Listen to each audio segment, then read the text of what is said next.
Thanks for tuning into our seller interview series. Up today, we've got an info product business for sale in the finance niche. Created in October 2010, this business makes $11,586 per month in net profit, and the listing number for this business is 40999. Now, we do these interviews to give potential buyers more information about both the seller and the business they're looking to purchase. We hope these insights are helpful for you in making a buying decision. We've got the seller with us today to go through the business, cover everything from niche selection to traffic and monetization. Thanks for coming on, Jason. Yeah, thank you. Yeah, man, it's a pleasure to have you here. Before we get started on all the great questions here, just to give a quick summary of the business for everyone out there listening in. As I mentioned, it was built in October 2010, has a monthly revenue of $15,976, with expenses sitting at $4,390 for that total net profit of $11,586. Now that is over a 12-month average, and included with the sale of this business is the domain, site content, social media accounts, as well as an email list with two separate lists currently, that with one with 10,000 subscribers on Mailchimp, currently being migrated over to ActiveCampaign for the super active subscribers, which right now there's 3,000 that migration process, and that number will likely continue to rise as the migration keeps happening. So that being said, Jason, can you tell us a little bit about your background in building and running online businesses? Yeah, sure. This is the first online business that I created.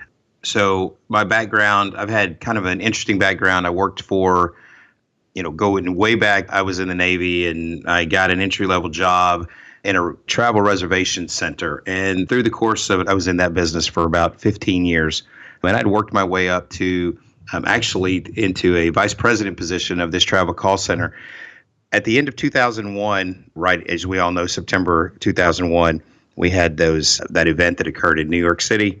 And it was around that event that a lot of travel businesses, including the one that I was operating, ended up a fairly significant downturn in business, right? People were a little bit nervous about traveling, and that really impacted what we did. So I was responsible. I was put into this unique position of phasing myself out of a job. That sounds fun.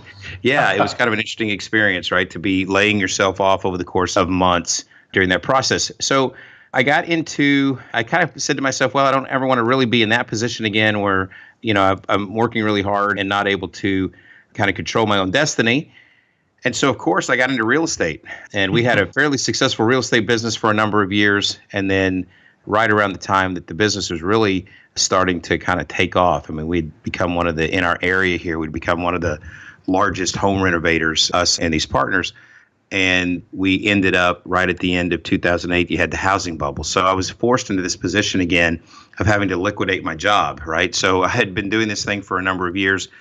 And so I said, you know what, I'm going to get into it. I'm not going to rely on anybody else. The internet's, up and coming, and I'm going to start into this business of online trading. Well, through the course of a number of experiences, and one particular story that kind of still makes me laugh today is there was a training mentor, if you will, on this online business.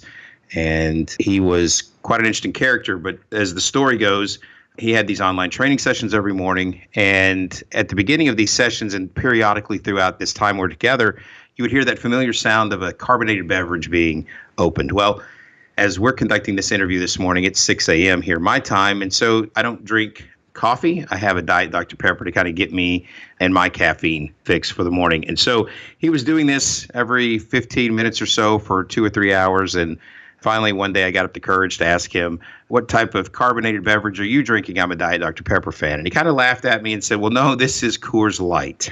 And so I thought, wow. I'd come from this kind of corporate environment where, that certainly wouldn't meet the HR guidelines of your morning conversations. And so I ran into a couple of other characters, maybe not as interesting as that character, but a couple along the path. And I decided that, I think I can do this a little bit better. And so I kind of launched the online business that we're talking about here today. It's cool that you kind of saw that gap, the need for the more professional mentor out there, took it a little bit more serious from the sounds of it. For someone looking at this business, though, it's an info product business, and maybe they're not, super familiar with what that means exactly. And it can mean a lot of different things, but could you just briefly describe how the business is actually making money right now?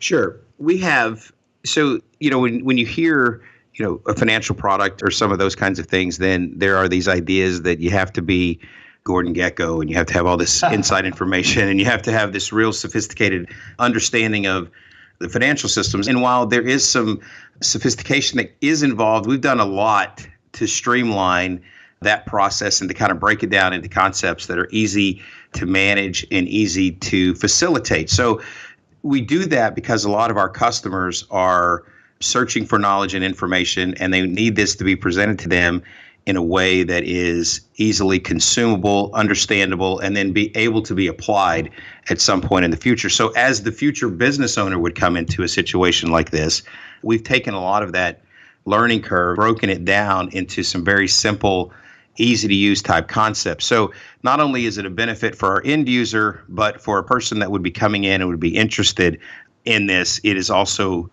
presented in a way that would be easy for them to come in and kind of take over as well. I really like the business. It's in a very interesting niche, a very lucrative niche. Obviously, you're doing pretty well for yourself on a monthly basis with your net profit. But with that being said, why are you selling the business? Why not just keep it and keep running it? Yeah, I mean, and that obviously it was a real consideration because this is something that I built from scratch. And like you said, we've been fairly successful doing it. And in all honesty, there's a lot of potential here that remains to be had for someone. But I also have other interests. And so I have been doing this for a number of years and it's reached a certain level. And you know how businesses are. So even when I was back in the travel call center days, that was an entrepreneurial company. And they had taken this company from very small to 183 locations globally. As this was a travel franchise organization, we provide telephone support to these 183 franchises. But one of the lessons that I learned there is that a business gets to a certain point and you have to reassert and reinvest yourself almost like it's a brand new business. And so I've been doing this for 7 years, and while I enjoy this immensely and would be fine staying with it, I do have some other interests out there that I'd like to pursue. I think there's a need in a specific travel niche, and I have some, about 15 years experience in the travel background. And so there's an opportunity out there that I see that's available. And if that gave me some time to kind of change it up and do something new, I think there's an online business there to be had as well. So that's really appealing to me. So to be able to assist through a process here in transitioning over this to a new buyer and then to be able to kind of focus and kind of refresh and do something new is appealing. Yeah, I can see that. So you're going to use this capital from this business to invest into this potentially new business in the travel niche. Is that kind of your plan? Yeah, that's at least I look at everything in two ways. I look at it short-term, long-term. Right. And so the short term, that would be the short term idea with the eye towards developing and creating something in the travel space that has been similarly successful as what we've done here. Excellent, man. Yeah, that's definitely a good reason to sell. That capital can be used to really give you a jump start on the new business for sure. When you did start this business, though, what was the trajectory like? So you learned how to do this stuff in the finance niche. You saw this need. You created these products. Did the customers just come right in buying, or did you have to spend some time, build up that credibility and all that kind of stuff? Yeah, it's like any new business. When you hang your shingle on the door for the first time, they don't just come streaming in, right? There's a process of development and building and those kinds of things. But yeah, what I've always been conscious of and mindful of is keeping the expenses in control. There are some businesses, that you have to spend a lot of money to get it on its feet and those kinds of things. But really from month one, this business we've been conscious and mindful of keeping the expenses in a way low enough so that we are always in the black, right? So, we've had dips and things like that throughout the course of, 7 years, right? Like any business does, but we've been really mindful of making sure that revenue is better than expenses, even in the beginning. That's good. That's a good way to operate for sure. Is there anything you learned from this business in particular that you're going to be applying to your future business, perhaps? Is one thing you did with this one that just worked really well for you? Yeah. One of the things that, and if you can't tell already, and you and I have spent just a couple of minutes together here, I have a unique personality in the way that I kind of see things in the form of stories, right? So one story or way or thing that I've learned here is we had a very aggressive way of presenting the material in the beginning. And what I mean by that is we'd give you an opportunity to look. We didn't really create a relationship with you. And we were, and I say aggressive, that's really not the right word. We just didn't have a very good relationship building approach. So you would come in, you take a look at the product, and then we were trying to sell you almost immediately without developing that relationship. And so what we've done over the course of time is we've really honed in on the way that we develop our relationships with our people so that when they come into the business and they dip their toe into the water, we give them really good value up front, and then we present them with other opportunities as we go through. So we've really been mindful of creating that relationship. So to circle back, close the circle on your question, that would be the same approach we would use in another business, right? So I think that relationship development, and while I knew that from a one-on-one type of relationship, I wasn't as adept at it in the beginning, creating those relationships in the online space. And so we've been able to really cultivate, create, and present these relationships here in a way that's been beneficial for us. Relationship building to me, is definitely key, especially on these info products where a little bit more selling that goes into it sometimes. That being said, how did you go about kind of changing this from selling without really any kind of relationship to being able to nurture kind of this story, nurture the subscribers along? What is it that you did that changed? So our sales process went something like this. And hey, Greg. Hey, Jason. Would you like to go out on a date? Sure. Smell this rag. Does it smell like chloroform? And you wake up and I'm beating you over the head with sales, right? And so now we go through this process of they sign online, they get on our email list from some, whether it's through one of our partnerships or whether it's through our website, they get to our relationship, and then we begin this process of really focusing in on providing them value and content for next to nothing as it relates to what they're used to seeing in the space. And so we give them lots of content up front. We develop this relationship. We talk about what they can expect. We really go into detail about, our story and our process. And as we go along the path, while obviously the objective is to sell people, we are presenting them with quality information and good information that, and in a lot of cases that they're paying hundreds, maybe even thousands of dollars in other places, we are giving it to them for free so that we can get them to our end product. And that's really served us well here over the last, and this process for us has been going on for about a year now. And so this process has really helped us develop and cultivate and new customers and just the relationships that we have. And there's a lot of room here to grow without getting into all of the details. There's a lot more that we can be doing and that we will be doing to increase that trajectory, if you will. Is there anything on the flip side that didn't work so well for you? Something that you thought maybe was going to be more successful than it was? Yeah, there's always things that you look back on and you say, man, we should have zigged when we zagged, right? And so we've launched a couple of products that we thought, man, this is a no-brainer. People will love this. Well, what sometimes when you do things like this, and I dealt with this a lot when I was in the corporate job, unless you have a really good ear to what your customers are telling you through feedback systems and just process of discussions and, just all of these different ways, what may make sense to you may not make sense to them. And so, sure, there have been things along the path and, there'll be things along the path again that you spend time trying to do that don't pan out. But what's that story that Thomas Edison and the light bulb or whatever that happened? Boy, if I made a mistake here with who invented the light bulb, then we're all in trouble here, right? But the point is that, you go through a lot of trial and error with some of these things.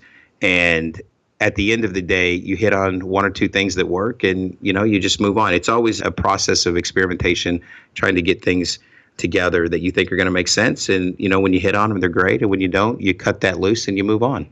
Yeah, definitely. Absolutely. Moving a little bit more into the website itself with its traffic and where it's coming from, you mentioned you had a partnership network. Could you just briefly describe what you meant by that? Sure. We have, when I say partnership network, we do go out and network with vendors in the space. And through that process, we have reciprocal relationships. We go out and present to their customers our product and service. They come back and they present to our customers. And we're doing this in complementary ways. So, for example, in our space, there is a company out there that will provide you with trading capital provided that you can pass their test, right? So they give you a series of performance tests. Can you trade? Can you be successful? Can you do these types of things?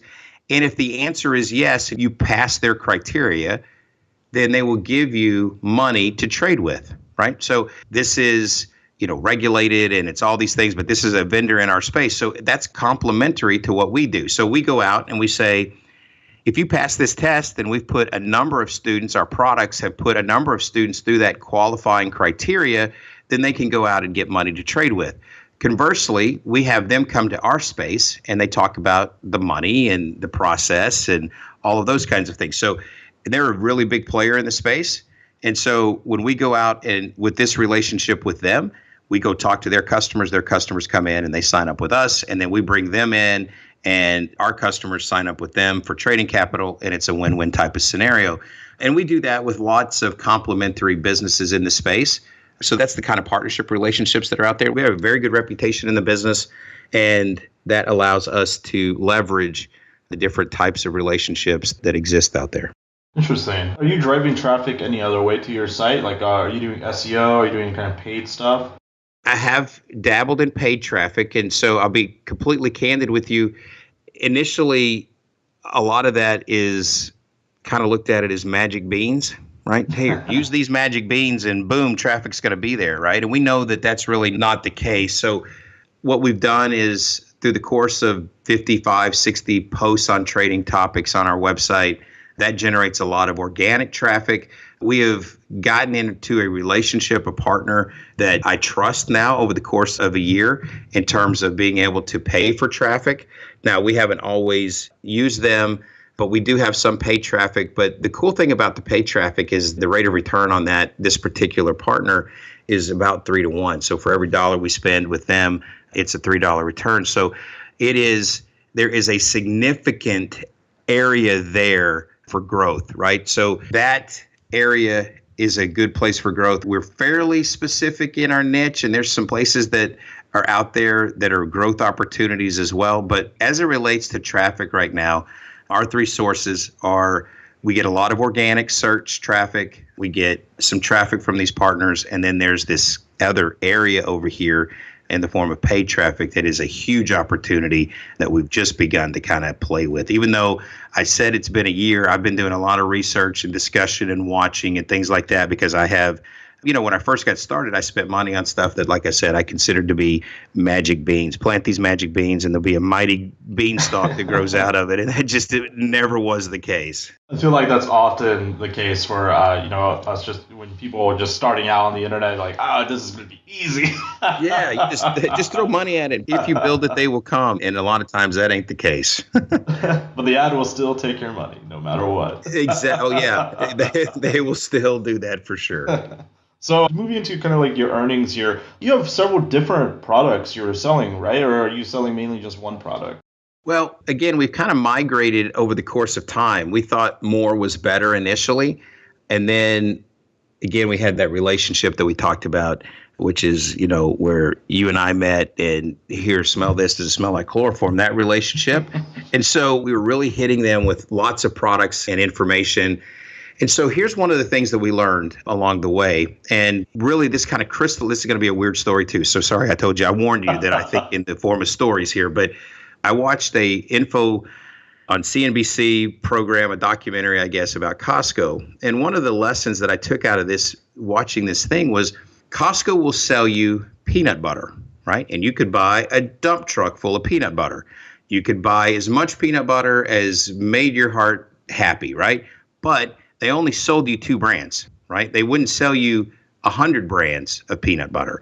And so the reason for that is that if you give people too many choices, or at least this is the way that we've seen it, and it's kind of worked for us. If you give people too many choices, then they walk away and say, geez, there's so many choices. I need to think about this for a little while. And as we all know, that when someone is in the buying moment and is in that mode of looking to purchase something, it would be better if they don't walk away. And so we've really limited the products that we're charging for into a couple of very, clean and precise type products. And then a lot of the other stuff that we were using as all of these different choices, we've really funneled into either a very low entry level product to kind of identify who the buyers are. So if we give away a really cool tool for $47 as an example, they can, that provides them with a ton of value and is more valuable than they would get when they pay hundreds of dollars someplace else. That leads them into the next step, which is the bigger product. But beyond that, we give a lot of stuff away for free that we used to charge for to create that value relationship. So by the time they get to, they really want to know what's behind door number 2. And we make that a very simple selection process. Does that make sense? Yeah, that makes total sense. There was actually, I'm not sure if you watch TED Talks or anything like that, but there's an actual TED Talk about the paradox of choice. Like you have too many choices, and so you get this analysis paralysis. Like you're afraid of making the wrong decision. Like, what if I buy the worst peanut butter of the 100 peanut butters? Like Yeah. So I can definitely appreciate what you're saying there. I've seen that myself with different marketing channels. Offering too much stuff is often not the right path to go. So yeah, there's here locally, and I know you're located is different here than where I'm at, but in our area here, they have this fairly popular restaurant called the Cheesecake Factory. And, I don't know if you've ever been there before, but you sit down and the menu is 25 pages. Now, they've been able to master that, but it's 25 pages with single space items. And you're like, how can you, but I think they're a rare instance in the fact that they've been able to be successful using that model. But like you said, there is that analysis paralysis that goes on when you sit down in front of something and go, gosh, do I want this or do I want that or do I want a combination of those? And so we've really tried to take all of that choice out of the way and say, here's a bunch of stuff for free. Here's a kind of a low barrier to entry product. And if you like all of that, imagine what's behind door number 2. Yeah, exactly. I much prefer the second model. It's easier on the brain for both the marketer and the customer. No doubt. No doubt. Is there any seasonality in this business? Do you find that there's like big ups and downs at all, or? There is a little bit of seasonality, and it kind of follows the course of the financial market. So as you get into the holiday period, end of December, you kind of get a little bit of a lull that goes on naturally because the markets pause a little bit and there's a lot of holiday time around that. And then sometimes in the summer you get a dip. But here's the interesting thing about December is once we kind of identified that, we do a real heavy education push saying, look, you're going to be off your job for 2 weeks.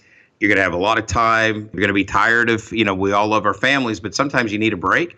And this is a great place to go and invest your time so that when the new year starts and the markets get real active again, you have an opportunity to study and learn and get some of these techniques put together and then apply those at the beginning of the year. And that's been a fairly effective way for us to be able to avoid some of that potential built-in dip that occurs around the holidays.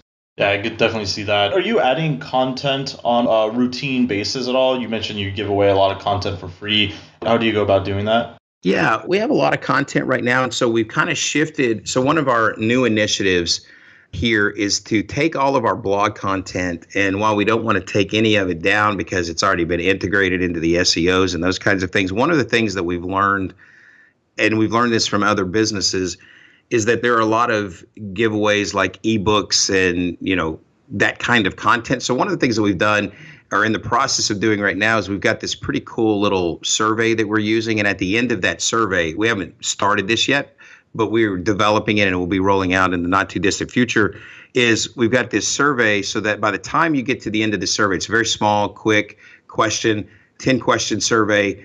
And how surveys work, people get real invested at the end. They want to see how they compare to other people or what the answer is or what their, trading personality. And it's not a trading personality per se, but we focus it around do you know how to make the right choice when you're making a decision about buying a program.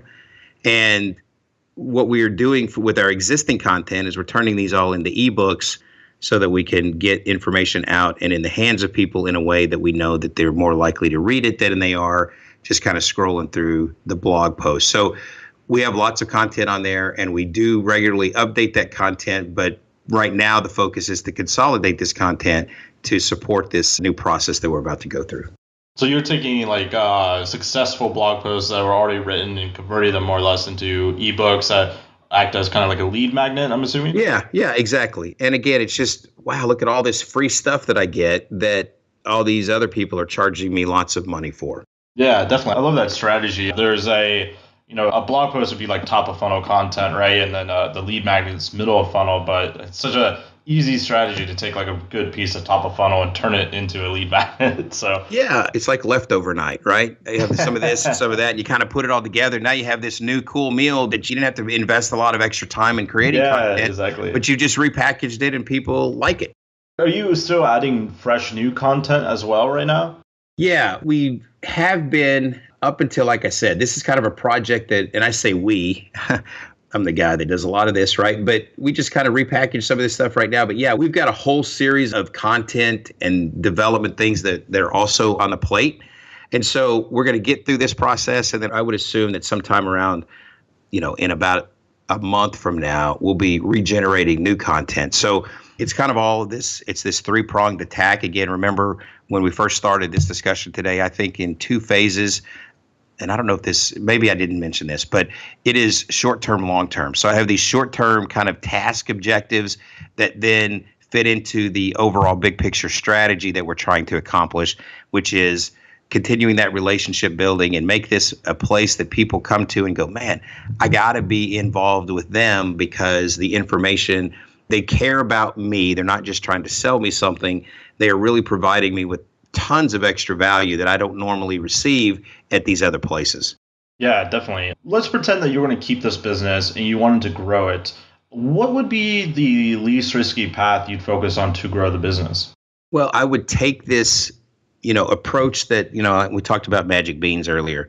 I have found a place that, it's not like I'm Christopher Columbus here, but I have gotten to a place where I trust this traffic source, and it is a huge opportunity to just scale up, right? It's a huge opportunity to scale up. So I would focus in on that to drive the additional traffic into the business. It just provides a huge opportunity. That's the least riskiest thing that I would do. The risk that's involved in that is, am I able to handle the immediate impact that would have to growth? So there's always a balancing act between, when you're doing a business, I want to grow and I need the infrastructure in place, but I want to put a whole bunch of so I do know we talked about this earlier. I'm not a big let's spend on infrastructure and then see if it comes. I want to get I want to get the people in the door, and then we'll build the infrastructure tools around that. But you've got to be prepared for that. So that's the riskiest aspect, is that you get more traffic then and more opportunities in than you have infrastructure to handle. So there would be some time that would need to be spent in that. So again, short-term, long-term, the short-term ideas is to get this process in place without spending a lot of capital, anticipating this new growth to come in, and then be able to handle that growth, which is the long-term objective. Is there anything you would do if you were just incredibly risky, kind of threw caution to the wind and wanted to grow the business as quickly as possible? Anything you do differently? Well, that's hard to say because that's not my personality. But if you were to say that, if you were to say money is no object and I'm going to just do this to do it because I want to try it and test it. Yeah, I have a specific idea. We have a good base of customers in our particular space that we primarily focus. There's a couple of areas out there that are infinitely bigger than we are.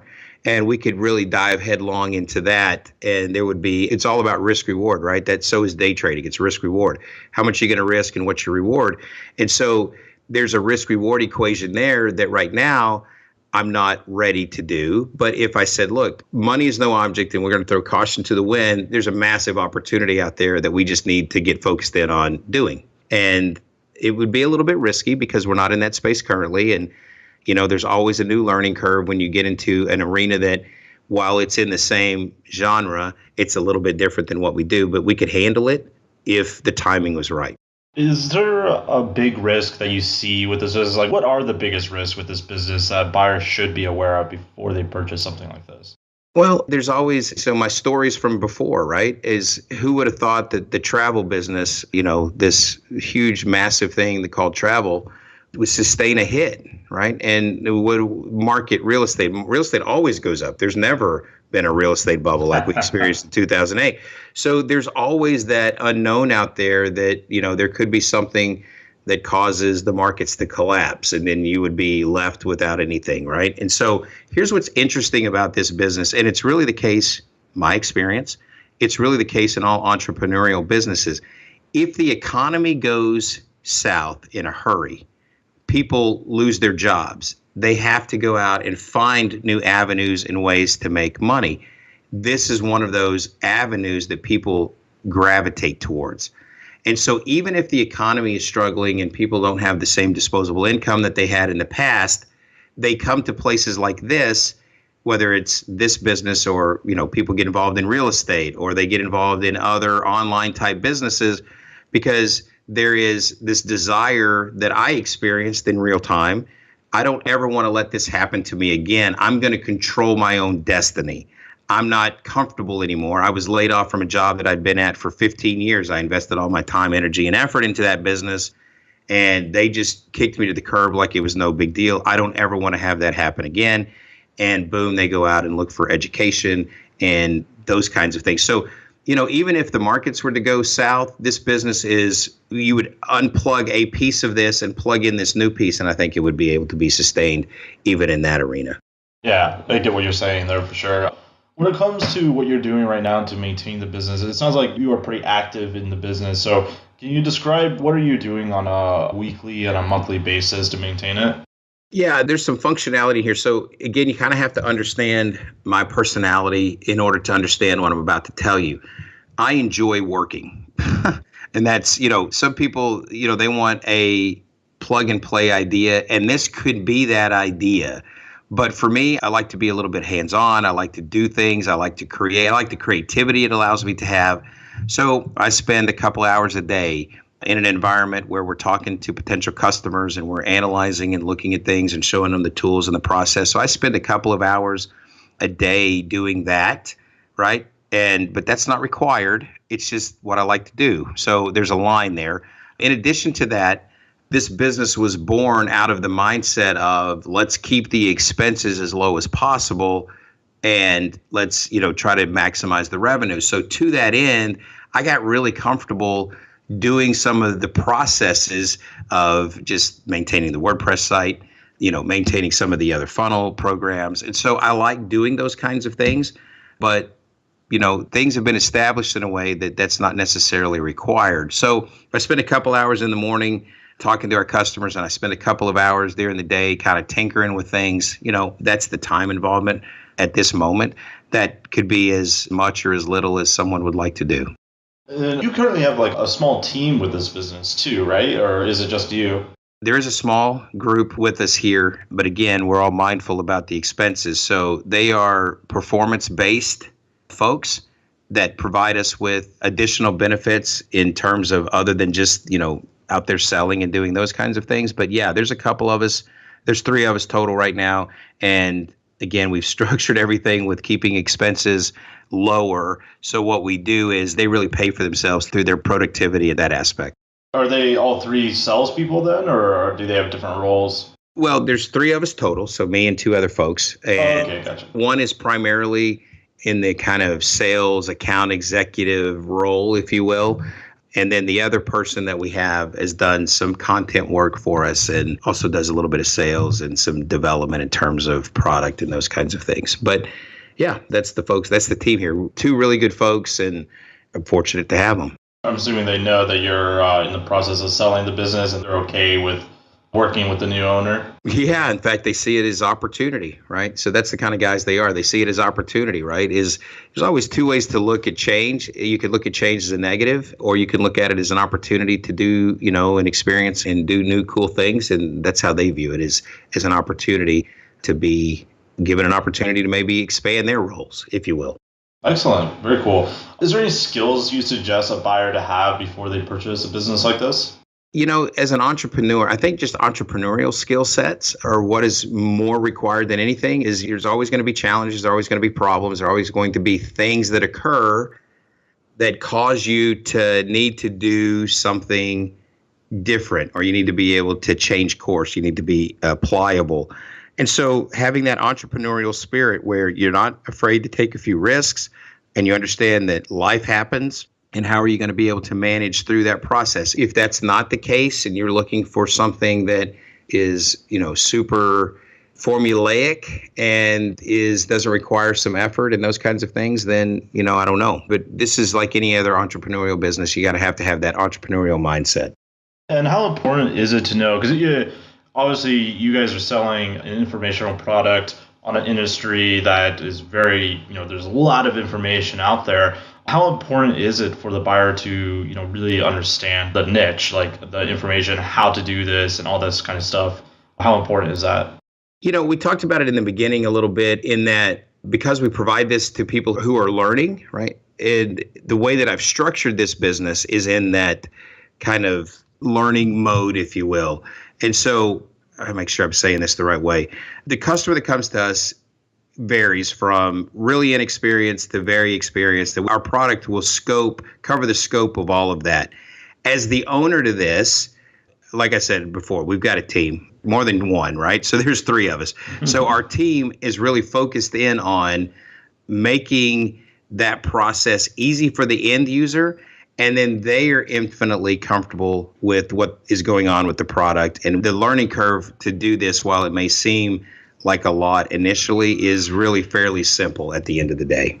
I don't know if I said that the right way or not, but hopefully you get the message. I think I understand, yeah. Moving to some wrap-up questions here, would you be willing to commit to a non-compete with the buyer?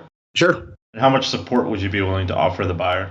If you're talking in terms of time, or if you want to be real specific, I don't know what would be required or what the request would be, but suffice it to say, I'm extremely open to providing support and any logistical support and consultation support. My objective here is we have a group of good customers that like our product. We've built a good reputation, and I have an affinity, obviously, in a relationship with our customers that I want to see maintained. And, the business has built a nice brand, and I would be very interested in making sure that this was a seamless transition and would be willing to provide support in any form that I could. Now, obviously, the best case scenario here for you and for Empire Flippers is someone comes in and buys the business for full list price. But would you at all be open to, like, say, 80% down and 20%, perhaps an earn-out over a certain period of months, or perhaps if certain training goals are hit, something along those lines? Absolutely. Okay, cool. Awesome. I have one final question for you, Jason, but before I do, I just want to give a quick summary of the business again for everyone that's been listening in. As I mentioned at the top of the show, the business was built in October 2010 as a monthly revenue of $15,976, with expenses sitting at $4,390, for that total net profit of $11,586. Now, that is over a 12-month average.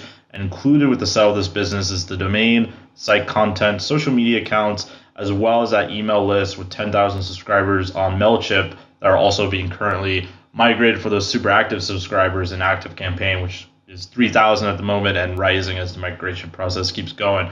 So, Jason, my final question for you is, what is your best pitch in 30 seconds or less on why someone should purchase this business?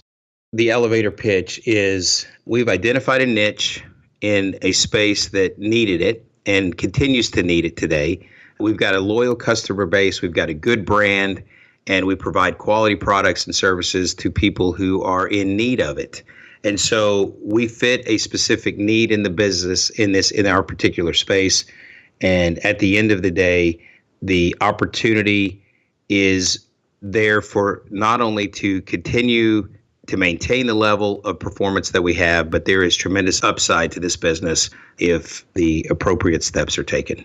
Yeah, I could definitely see that, between optimizing the email list, the traffic. I mean, info products in themselves have such good margins that it kind of opens up the doors for all sorts of interesting marketing strategies you can do. And the niche is very lucrative, as we've been talking about. So for everyone out there, if you're watching this on YouTube and you want more information, the link will be below this video that will take you to the marketplace listing. And if you're watching this on the actual listing page and want more information, you can become a depositor today. All you have to do is click the button, make a deposit, and you'll be given everything you need to review this business. So Jason, thank you so much for coming on, man. It's been an absolute pleasure.